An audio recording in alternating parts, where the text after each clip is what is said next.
Bom dia a todos, irmãos e amigos aqui no nosso grupo. Estou aqui com a Simone. Bom dia.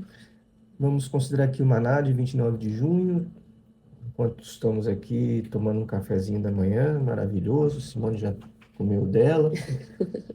Eu fiz aqui um wrap com um monte de vegetais e temperos no meio que tá prometendo também. Eu vou pedir a Simone para ir lendo, então, Maná de 29 de junho. Bem-aventurados os puros de coração, porque verão a Deus. Mateus 5:8. O conceito de puro de coração não é perfeição de conduta, nem de palavra, nem de pensamento, mas perfeição de intenção relacionada a todos esses aspectos. Nosso desejo e esforços devem ser os de perfeição, de pensamento, palavra e ação. O padrão diante de nós, com o qual nosso coração e vontade deve concordar é o padrão divino. Sede perfeitos, assim como o vosso Pai Celeste é perfeito. Deus não definiu um padrão menor do que o da perfeição absoluta, mas ele nos forneceu graça, misericórdia e paz por meio de Cristo, se caminharmos em seus passos. E essa pureza de coração é um dos passos essenciais do caminho estreito. Maravilhoso. É porque é interessante, né?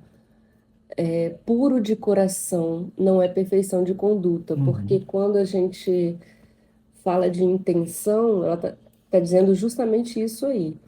Não é uma desculpa para o erro, não é Uhum. que o maná, né, ou que esse texto bíblico está dizendo que nossa atitude pode então ser levada pelo nosso instinto, vamos assim dizer, né, como a gente estava falando há pouco tempo.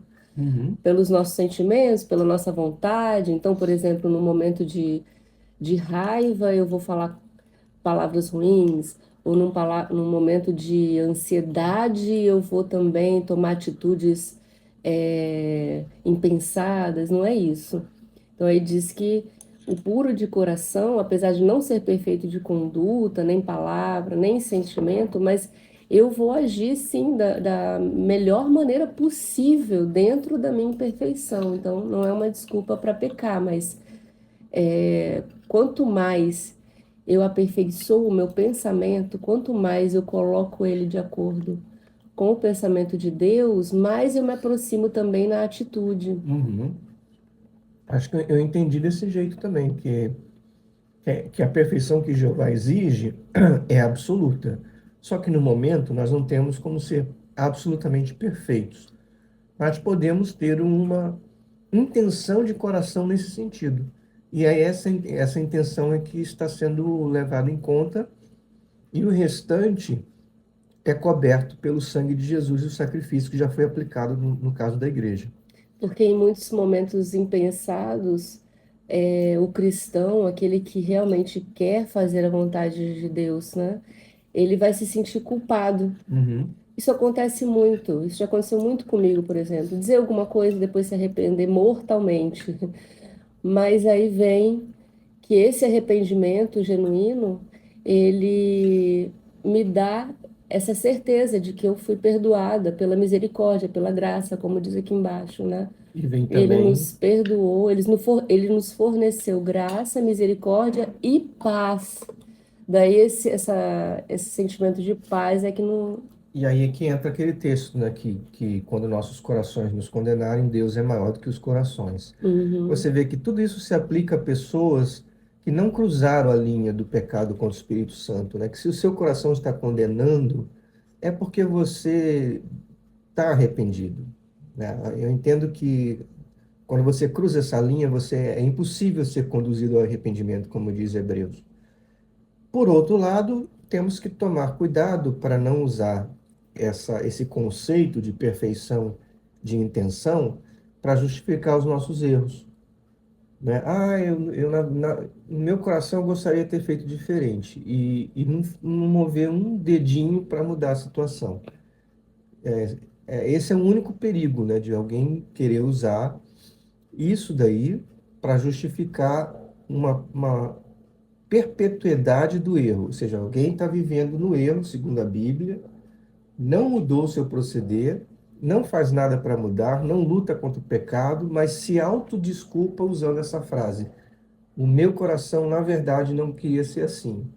A minha intenção é de ser melhor, mas eu não tenho como. Esse é o perigo de distorcer as palavras do É. Maná, né, para poder tentar justificar um erro. Eu me lembrei de um fato engraçado agora que, que demonstra, por exemplo, aconteceu há pouco tempo, uma congressista americana,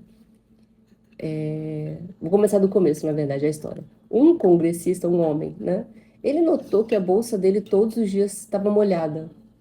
Todos os dias, uma bolsa, uma eco bag, que ele pendurava num ponto onde não tinha câmera, estava molhada. Ele começou a se sentir muito mal. Porque ele não sabia quem estava fazendo aquilo, o que estava acontecendo, né? Então ele comprou uma câmera. Isso se estendeu por semanas. Ele comprou uma câmera sem falar com ninguém e instalou em frente à bolsa dele. Só era visível a bolsa dele. E aí ele viu que era uma colega, uma congressista americana, que todos os dias pegava um copinho de água, bebia, e jogava o resto na bolsa dele. Uma congressista que pensava diferente. Enfim, a câmera veio a público, todo mundo viu. Ela teve que pedir desculpas, foi uma vergonha. Só que aí ela disse: Isso não faz parte do meu caráter. Ah, não? Só que ficou muito difícil dela sustentar esse argumento, por quê? Porque foi contínuo durante Se semanas. fosse um dia depois de um debate Se acalorado, fosse né? assim, um momento de raiva, um momento, é esse que é o ponto.